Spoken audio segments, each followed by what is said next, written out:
كاين الشمع وكاين الزبده.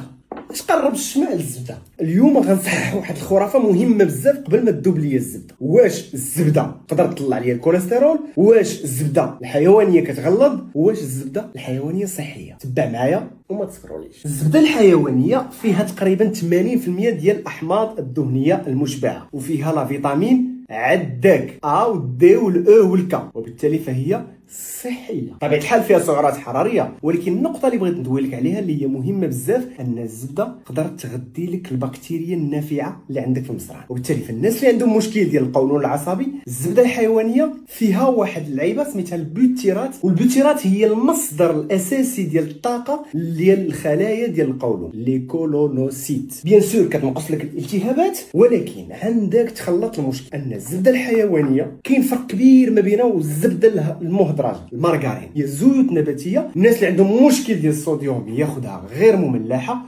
بلاتي المصنع تيبدع ديما وكيبغي يدير لك خاويه في عامره، وبالتالي الزبده الحيوانيه تيقدر ينقص لك منها الماده الدهنيه ولا الاحماض الدهنيه اللي قلنا خصها تكون فيها 80%، وتيقول لك زبده حيوانيه مخففه. ما كاين لا مخففه لا والو. بغيتي الزبده خذها كامله، فيها على الاقل 80% ديال الماده الدهنيه. بارطاجي هذه المعلومه مع صحابك واكيعوا.